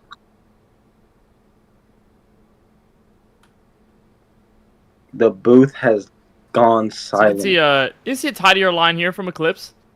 Pretty nice line. I believe this is the outlap, so going to be Yeah. crossing the line this time by. But a nice entry into 3 and 4. At least trying to build some of that momentum. Like the car, like the colors. Yeah, Meow Mix is a Purina company, similar to Chewy's. I don't think Chewy's is one, but yeah, and one thing that's unique with the pet cars specifically is they've all got their faces on the side of them.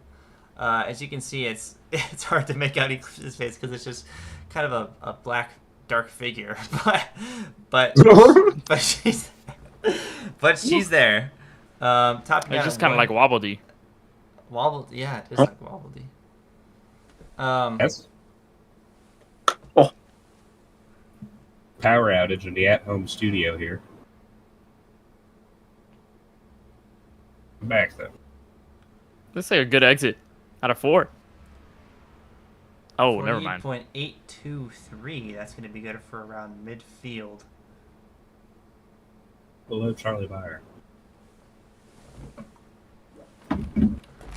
Hello, Charlie Meyer? Right below him. Oh, right below me. As we move on to the last 8 cars of this qualifying run. It's kind of a surprise of who comes up next. We do have a qualifying order, but I don't know. I like to be surprised. Kelan, do you know who's up next? Molly Byer. Molly Byer, another rookie in this series, so that means it's probably going to take a while for her to start up her car. But yeah, another one of the NFL cars in this field. She works for the Kansas City Chiefs as an event coordinator, hangs out with the players and stuff. And she's that team could be on their way to a division championship. Same with the Dolphins. Any Kansas fans in here? I think Mike is. Mike Mike left, is. but I think he is a Chiefs fan. Big Patrick Mahomes guy. So does she have any insider sources on the Kelsey Swift situation? None that I can share publicly, or none that she can share Okay. publicly either. but You know? Yes. What? Charlie, Hello? who is Karma? Well, he's the guy on the Chiefs. No kidding. You know what's funny about that? What's up? I don't know. There she goes. Oh. She's got the car started. And she's going to be out for a What is that? qualifying lap. What a nice paint scheme. Bright yellows, bright reds. Unfortunately, myself, a big Kansas City Chiefs hater, but You? yeah, absolutely hate them. Broncos fan? No, Oh, thank God. you're gonna hate me. Against the Broncos. I like the Cowboys. Kenneth? What's up? What's Why up? do you hate? You- Why do you hate the Broncos? I don't know. They're just kind of weird, you know. Yes. I think after what Miami did to them this season, I think that shows how I feel about them. About the only person I've heard absolutely destroy somebody, and it'd be like, I hate them. I hate their guts. Hey, but at least that game was a scoregami. I was a scoregami. Mr. Charlie Byer with his ball knowledge. I know ball. Knows ball and Molly knows racing as she exits 4 here. Two. Up. Oh, We're on. Yep. is that Patrick Mahomes on the back of her car? Yeah, it is. You made. You made the car. Hey. I don't know. He just popped there. I had a turnover for On. 184 as she comes towards the tribal. As she can hit 185. Not quite. Right at the line, but a 48.808. That's going to be good for, again, mid-pack. Not a bad lap, though. It's kind of on Not- the upper half. It's of not the, terrible. Definitely not bad. Bad for a rookie. These rookies have seemed to really get the hang of qualifying, though, with the exception of Mushu.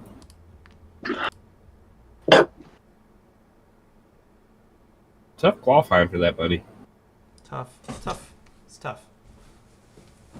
Sheesh. Chat. How we looking? Due up here to qualify, it'll be Stratus, followed by Tripp, followed by JJ, Kenneth, Ooh, Hale, Alex Williams, Sarah Byer, and Reese Kupski. lot of heavy hitters coming up. A lot of heavy hitters. Mm-hmm.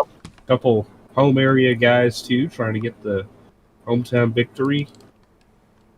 Well, especially J.J. Hale, Charlie. I don't know if you've seen it at all, but this race means everything to him here in Daytona. We'll comment on that a little bit later when he comes after his qualifying lap. Money. Stratus is due up.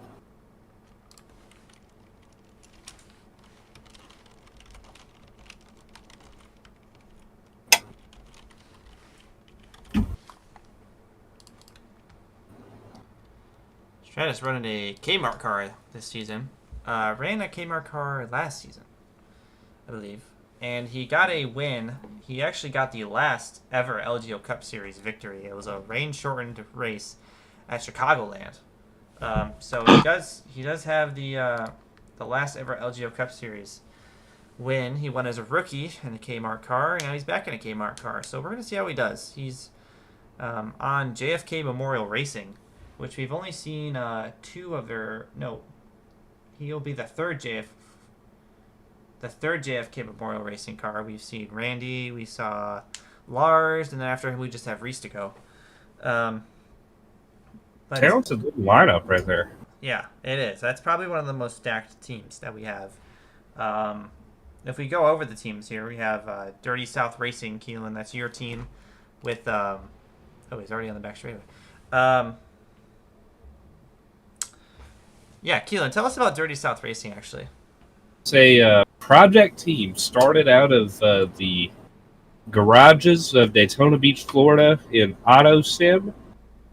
The team ended up winning a bunch of championships in Auto Sim, made the hop over to iRacing, and now has made the hop over to the LGL Cup Series, starting out of J.J. Hill's garage down there in Daytona Beach, Florida. All packaged right there and sent out to the racetrack each week. Fields J.J., myself, Trip Belcha, and Alex Williams. Nice little lineup there. Not that we're the fastest cars in the garage, but we're here to have a good time. Tell me about it. I think that team is just good vibes. That's how it is. I mean, it's a little mom and pop shop out of a garage, and we're trying to make it work. Sorry. Bestie vibes only, as Kelan likes to say. Never said that in my life. I mean, you can start.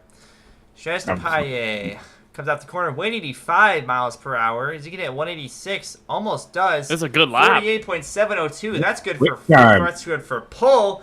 Quick time, faster than Nate Grendy's 2 Fords, 1 and 2. A very strong qualifying effort for Stratus DePaye, and that's just over 100th of a second faster than Nate.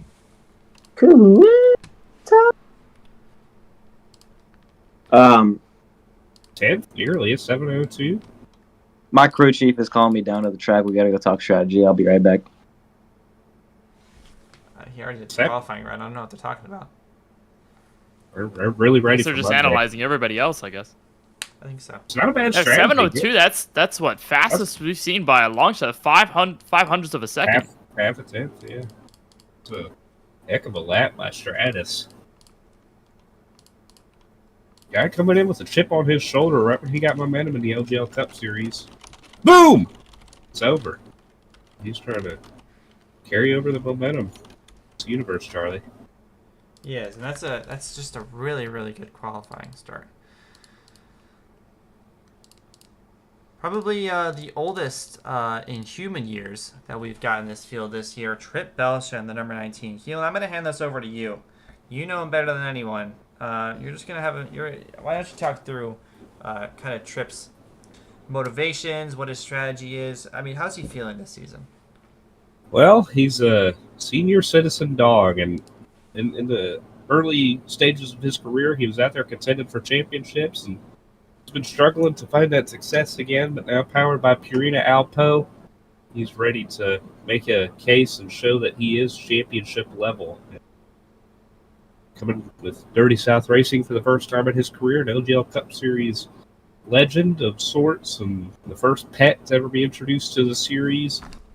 A guy who a lot of experience and No, just a old guy trying to go out there and have some fun and steal some wins from the kids. I believe when you calculate it out in human years, he's pushing 100. I think he's at 91.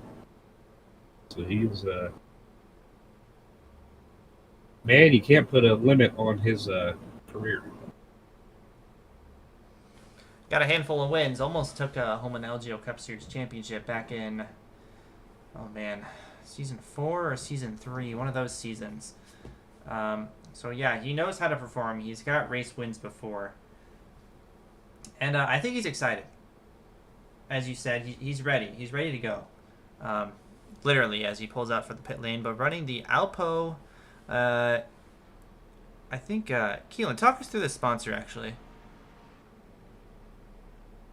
Trip has been a loyal member to the Purina Alpo company for a while. His Purina Alpo Prime Cuts has always been one of his favorite kibbles. Recently, after having to make the swap over to dog dentures, he has not been able to enjoy the kibble as much as he'd like, and he's been more on a soft food diet. But I'll tell you one thing, Charlie. I have never seen him come into a season more relaxed than he is now. It's like he's not out there knowing he's going to be a championship contender. He's a guy going out there to win races and have fun. He knows the chances of making a championship run as a pet are just so limited compared to the human opportunities. So it's just nice seeing a relaxed side of Trip and really see what he can put together today in qualifying and Daytona this weekend. I mean, the pet count is limited, so he wants to be the one to come out on top. You know, there's kind of within the field, there's a lot of social dynamics, and who, you know, obviously there's the drivers' championship, but, you know, between these drivers, with this increased amount of pets in the field, you want to become the best pet. They've got their own little competition between each other. Trip being, you know, the first pet in the series, he ran a few series as the only pet. He's got this competition that's come in here, and he just wants to beat him. I feel like I just had the sense that. Sorry, Kelan. I was just saying, I feel like he was kind of offended when all these pets started coming in, thinking that was his unique role, and he's trying to show them up today. 185 miles an hour across the line, 48.747. That's good for second place. Keelan, these times are heating up. They are. Great lap by Trip there in Stratus. It seems like when these lap times start heating up, they start coming in pairs and groups, and then they fall off pairs and groups. I feel like if I want to qualify, I want to qualify now, and that's what we got: JJ, Kenneth, and Hale. And the next three due up. I mean, I think if these last two qualifying laps are any indication that this track is speeding up, these guys are getting faster. You know, we talked about how if you're at the back of the field, you probably don't like it because, you know, the times are slowing down about midway through the qualifying order. But now they're speeding up, so this is a good sign for those guys. Starting with JJ Hill, he, you know, 2 people ahead of him, got first and second. Now he's going to go shoot for those times as well. Good put together. In that Florida Gators machine. Disgusting paint scheme. I hate the Florida Gators. What about you, Kenneth? Ain't they your rival? No, our rival's the FAU, I think, but they're like 1,000 times better than us. So you don't like them, right? Because they're 1,000 times better than you. Yeah, a little bit. Yeah. You know, Gators just played Florida State recently, actually. Did, and they actually put together a really good game, but couldn't come out on top in the end of things. I had the privilege of hanging out with this kid in Talladega, Alabama this October. We had a fun little trip there. The birthday week, kind of to hang out with JJ for a week. If you remember that LWRC Martinsville broadcast, I got to see that JJ in person. Oh yeah, I remember that. It was good. Drunk Michael Waltrip, I think that was. Yeah, that was it. Yeah. He has refused to change the profile picture since. Also, JJ Hill is really the reason why I swore for the first time ever on a KBRN broadcast. So that and still accounts as the only swear word I've ever said on a show. What's the backstory on that? Oh no, we gotta get into that. I'm just curious. I've never heard the story. Yeah. So Wait. Okay. Go on. okay. So LWRC Martinsville, right? I mean, you can imagine, iRacing, any type of racing in Martinsville is going to be, kind of a crapshoot, right? It's not going to be great. So we had, what was it, 31 cautions in the race. Not a lot of fun to call. I mean, we did bring some guests in. We try to have some fun. We brought in JJ and Shane D. Mantova as part of our booth. We had Shane as one of our in-car reporters. As one of the drivers, giving us some insight. He also said, "You guys are so talentless," live on the radio after a caution came out. Yeah, and JJ was sort of, I think he was a little tipsy. Gonna be honest, little out there. So Buddy was going a little crazy in the booth, and we unmuted them every time we would go on a commercial break. So we went on commercial break, and he was going off. We were all just talking, and then I was slowly getting frustrated at the race, and then just trying to corral everybody and get us back on the air. So as soon as we came back, still had them unmuted. JJ was, I think he was something like, ooh, something like that. And that's where I said the bomb right there as he comes out of turn 4. 185. He's going to reach 186. This is a great time for him. It's a 48.717. That's good for second. And the hometown kid picks up second place. And the last 3 runs we've had have all been top 3 qualifying times. So this track is speeding up. I just want to comment on something real quick. This race means everything to JJ, the home race. And he said if he could win one race all season, this is the one he wants bad. So good start to his weekend, that's for sure.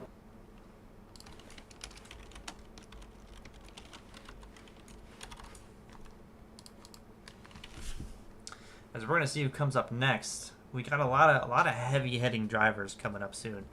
But next up, we're gonna see in a moment. We've got none other than the 17, the Florida, partly his hometown race, but Kenneth Bueno in that number 17. How you feeling, Kenneth? A little nervous. I mean, there's a lot of drivers that went before me, so I sort of have to get to the bar, But I think the team is feeling good. We've struggled in the series past couple seasons. We've been trying to right the ship. I think this season we might have the opportunity in NR 2003, and with all the drivers that have gone already, I mean we're taking notes. So a little nervous, but I think we can do it. I just gotta be Mason. That's it. His time is up there, but the times on the racetrack between everybody else are speeding up.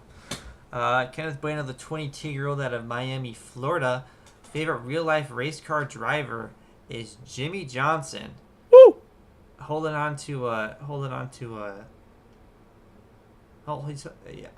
Favorite restaurant is...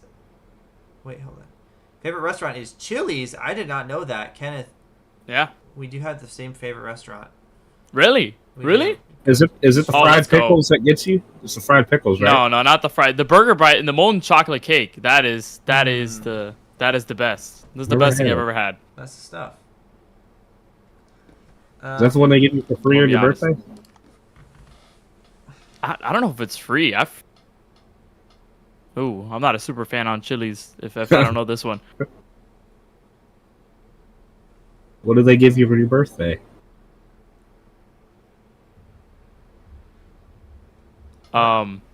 Collapse? No, they bring you out a little dessert. They do bring out the molten. I don't know if it's free though, but they do bring it out. Oh, here we go. Kenneth Bueno, favorite season of the year is summer, which makes sense because he hasn't felt any other different season. Let's see. 3 things you can't live without: fettuccine Alfredo, NASCAR, and commentating. That's pretty valid, I'd say. I didn't know you were so attached to fettuccine Alfredo. It's good. It's fine. Have y'all not had it? Never. What? Ever had fettuccine Alfredo? What's fettuccine Alfredo? It's just fettuccine with Alfredo What the hell sauce. is fettuccine? It's like spaghetti. Oh, I've had that at some point. How much do these colors mean to you, Kenneth? Every time you're on the racetrack, I see these Miami Vice colors. Yeah, these are very special colors to me. You know, ever since the Miami Heat unveiled their Miami Vice colors, you know, I fell in love with the old Miami Vice show in the '80s, the same color. So it's just a vibe, you know. Nice colors. You put them on a black backdrop, and this looks good. Looks good, and it's certainly fast. 186 down the back straightaway and heading into turn number 3. This is looking like another heater. Kenneth Bueno, one driver he wants to beat this season. It's the Big M, Mason. Least favorite word would be supercalifragilisticexpialidocious, and this is a supercalifragilisticexpialidocious lap 48.833. Oh, Nice. What is that? Towards the bottom, down by Eclipse de Paille. That is Oh, what the beep? That's a pretty supercalifragilisticexpialidocious lap. Looks like you couldn't get the speed going off the turn 4 there. It looked good. He just and then, didn't. Down the back straightaway, it looked good, but it wasn't. Looks can be deceiving. You know, you think when you see these Miami Heat colors, they look good, but they don't play good. Oh wow, that. see, that one kind of hurts a little bit. That's insult to injury right there.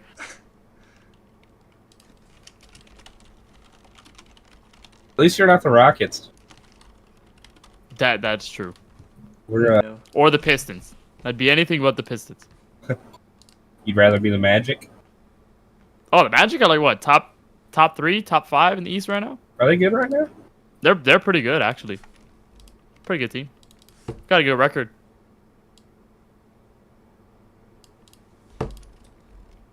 Basketball. Just so used to them being garbage. What can I say? Basketball. And we got Hale here. You know it's pronounced Haley, right? Oh, Haley. There you go. That is Haley, ain't it? I've been saying it Hale in my head this whole time. Haley from the group chat. I didn't know it was Haley. I thought it was Hale. Like a Hail Mary? Yeah, I didn't add all the extra sound.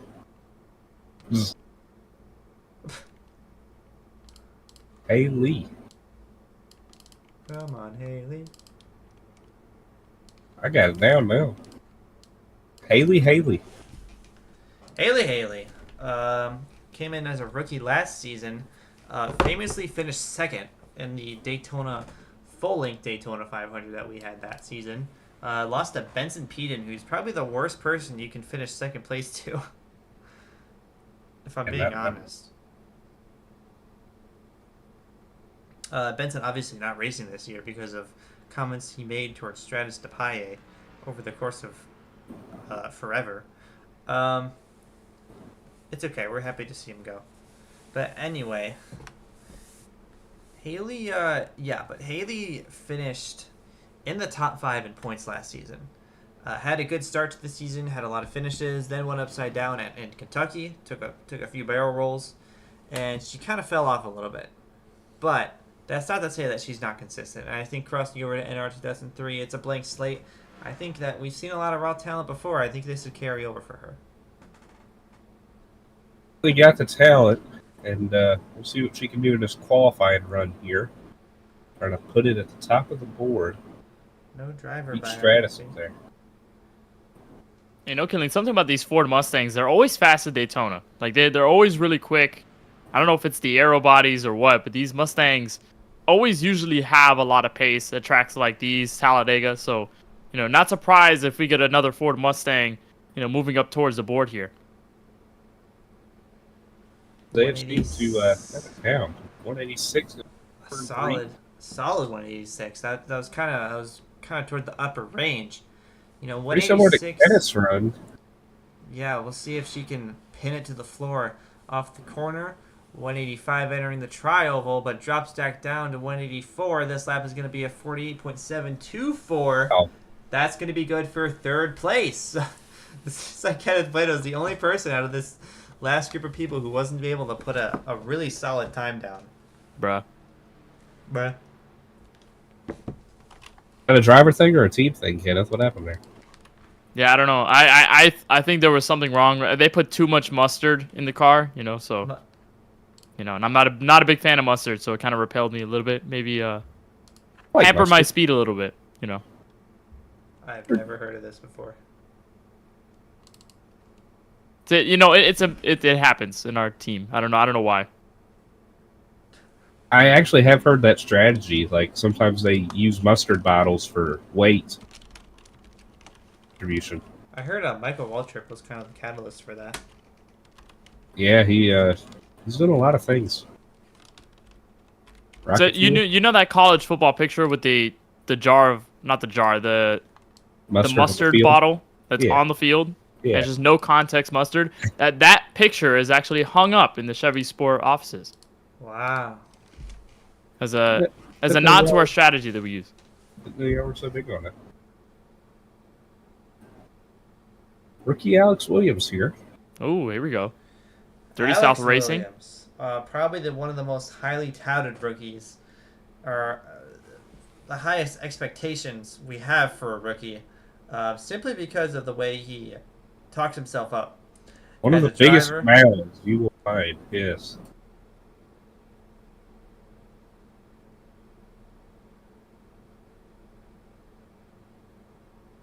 And just from personal experience, whether it's a college football argument or baseball argument or just a PlayStation argument, this guy, he will talk. Well, I'm curious, Kelan. I want the story between your friendship with him. How did you guys meet? I think I met him one time at the beginning, and he was on a college football account called CFB Legacy. That's where I met him.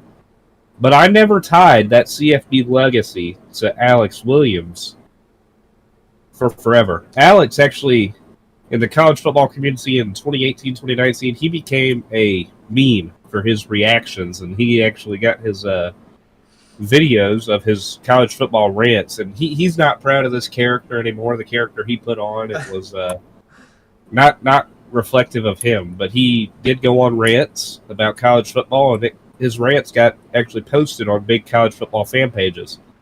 I think that's about the time he retired CFB Legacy, and I started to know him as Alex Williams. In about 2019, 2020, I started playing PlayStation with the kid a good bit. Him and our other buddy named Carter. Soon, he started playing with Camden, our other buddy, a good bit. And then me, Alex, and Camden, we've just been the three best pals anybody could ask for as far as a Fortnite squad for the last several years. And I just had the pleasure to know him as a good friend. He's always been tolerable. He showed up to my graduation live stream. He supported the QuickTime Knoxville Nationals, and I know he's going to be a supporter of CharlieCar just because that's the person he is. Whatever he's in, whatever he gets signed up for, he will be there no matter what. He's just a good personality to have. Just fair warning, he is a huge talker. So loudmouth, he's going to be talking his crap regardless of win or loss. Yeah, I can agree, because he is the first person that I think said a "Who Asked" joke to Kenneth Bueno. He said it to me. Yeah, I was a little shocked. I was a little taken aback. I've never seen the disrespect to Kenneth in that group chat till Alex joined in there. He's I not said, afraid. 184, 185. This is a good lap coming to the tri-oval. It's a 48.714. This is good for second place. Dirty South Racing is now 2 and 3. man, And the rookie Joseph Goder, with the group of late qualifiers that are putting up some fast runs, is able to put himself second. Now we're up I think for... that's 3 Dirty South Racing Toyotas in the top 5. that is. JJ Tripp and now Alex. They're definitely finding speed. This is the track that they prepare for. I'll tell you that much. The most effort goes into this racetrack, so not entirely surprised. So with that, we do have 2 race cars left. We have a girlies racing car and Sarah Beyer. And to round out our qualifying efforts is going to be Reese Kupski.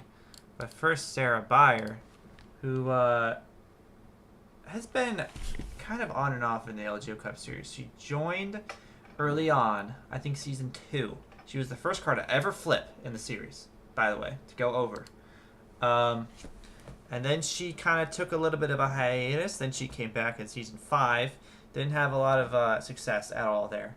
But eventually, you know, this is a new era for her. She's excited running the UND Aerospace car, one of the college cars in the field, and she's ready for a good season, I think. Memory of her in this universe, she was driving the Dale Earnhardt All-Star race car that he ran that year, the Rainbow car. She had some success in it, and I've seen her up front sometimes, but it seems recently, and especially in that Daytona race last year, the one I have the most memory of, she was stuck in that pack that could never get up front, and trying to turn her luck around this week. Yeah, she that was a tough race for her, and she had to stay there for pretty much all 200 laps, because I think it was her and Reese who lost track of the pack early on, I think maybe lap 10, and they could not get back on the lead lap for all 200 laps. So it was a pretty miserable race for her.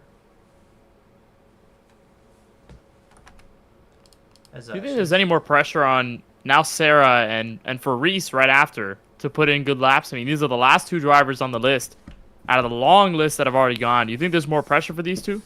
I think so, and especially with the speeds and the times getting faster and faster. I know Chevy Sport, I was talking to their owner, they were disappointed in Kenneth Blano's run, given the fact that in this last group of people, none of them have dipped outside of the top 10 with their qualifying runs. Kenneth Blano was the first guy to do that once the track started picking up. So, you know, Chevy Sport's not happy, and, you know, Sarah doesn't want to disappoint her team owner, Emma. I think. Sorry, I just flamed Kenneth right there. It's gonna have to be a weekend turnaround. It was not a great qualifying start for them. Mushu near the tail end, Emma mid pack, Amber kind of mid backpack. It's just a rough start for him. But Sarah trying to turn it around here. Good friends with Emma, I've learned. So maybe the team chemistry them put together a good race tomorrow. Trying to assemble some girl power here, which has proven to do them well. I remember Amber and Sarah were big, or Amber and Emma were big drafting partners back in, I think, Atlanta. That was, I think, the second to last LGO Cup Series race ever. They worked together a lot. Obviously, Reese won that race. So, you know, they weren't able to finish it off, but they do end up finding each other, and especially with kind of the females in this field increasing, I think, you know, we could see... I mean, what about that? That'd be a cool, like, female line. Like, drafting line. I don't know what I'm saying. Anyway, Sarah Byer goes down the back straightaway. Be shaking it off, sure. Shaking it off in their getaway cars. Wait, hold on. My bad. Hold on, guys. What? What do you mean I'm slow? No, they put too much mustard in the car, bro. That's all I'm telling you. What? Okay, Sarah Byer's going to come to the line. Not going to hit 185. It's a 40.818. Or 40.810. That's going to be midfield for her, below Mike Pruitt. So Sarah's not the only one who's got a bit of a disappointing run towards the end of this field. At least Kenneth's not alone. I don't know if you heard that. I don't know if you heard that hot mic, but I think Kenneth was. I heard it too. What was that? Can you talk? Can you talk to us about the relationship with your team owner right now? You know, I'd say it could be better. You know, I sort of like to think about it as something. You know, it's kind of, sometimes a love-hate relationship, you know, but it's kind of tough love at the same time. You know, it's how they motivate us to be better. So, yeah, I think after the couple lackluster seasons I've put up in the series, I think they're putting more pressure on me to be better, and you know, I think right now it's not looking good. Well, I think there's one saving grace, is that it could be worse. You know, you could get scared and pulled into the pit lane coming to your, That coming did to happen. take the checkered for your qualifying lap. That did happen. I'm wondering if I don't know if that was fear or if that's just an act. What do you think, Charlie? You think that's an act to try to start in the back and be safe? Man, I don't know. It's he's got at least 20 years of age on all of us, or 30 years of age on all of us. We don't know what's going on in his head. It could be dementia. He thought that was the racetrack. Possibility. Could be. I mean, and he's a pilot, so used to landing on straight runways, pit road straighter than a tri-oval.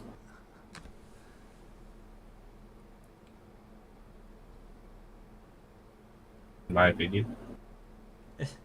In your opinion? Yeah. Waiting on Weiss Kupski here. We're waiting on him to get into his car, and this is gonna round out our qualifying field. I mean, Kelan, looking at this order, I'm impressed with your team. As a team owner, you see 3 of your guys at the top 5: Alex, Williams, JJ Hale, Trip Belsha. That's a strong group of people, and I think if they're able to stick together in that race, you guys are going to have a good finish, and you're not too far behind. Overall, what are your takeaways from this qualifying session? I think we've just qual trimmed it out pretty good. In all the months of testing we've had leading up to this, we've had the worst start in the world, and I'm proud of the team. They've really got it. What's that? But they've really got it together, and I'm proud of them. And I hope we have a good race tomorrow. Monday. I'm sorry. Monday. I think Alex and JJ, they weren't the fondest of each other not too long ago, but I think Alex and JJ.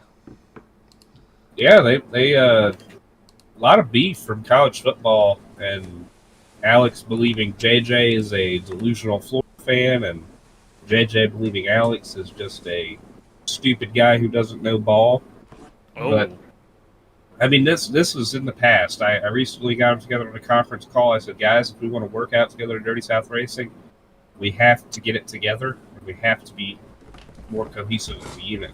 I think this is the big test. This is a good sign. It's a great sign, I'd say. It is. But rounding out your qualifying order, the 46 of Reese Kupski taking on a name sponsor. This reminds me of Kevin Harvick and his Busch Light cars when they switched the name to Harvick. Except he's not switching the name. His name is just Reese. My favorite candy, by the way. If you guys wanted to make me a burr basket for Christmas, stick some Reese's peanut butter cups in there. Kenneth, did you make Sophia a burr basket? Or a boo basket?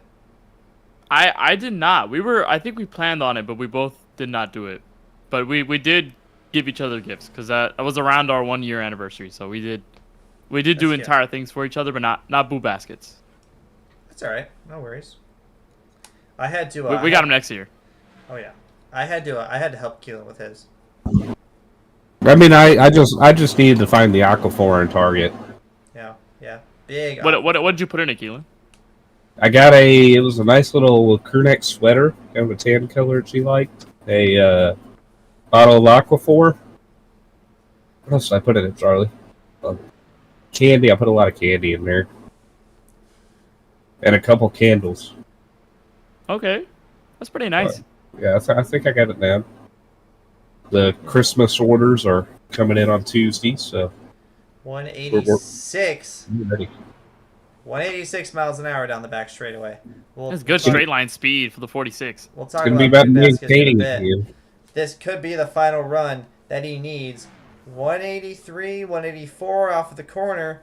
180, sticking to 184 through the tri-oval. It's a 48.813. That's going to be kind of down around the middle of the pack, but that's going to round out our qualifying order. So, your pole sitter for the Daytona 150 is Alex DePaye with a 48.702. Alex Williams, JJ Hill, Haley, it will round out and Trip Belcher will round out your top 5. And you can see the rest of the order on your screen. well, folks, I think that's going to round up our qualifying for tonight. Kenneth, Kelan, thank you for joining. I know Kenneth is kind of a guest commentator for tonight, or at least he wasn't in the schedule, but I'm glad you were able to join us, Kenneth. It's always a pleasure. And for myself and Kelan Belsha, thank you for watching. We'll see you on Monday.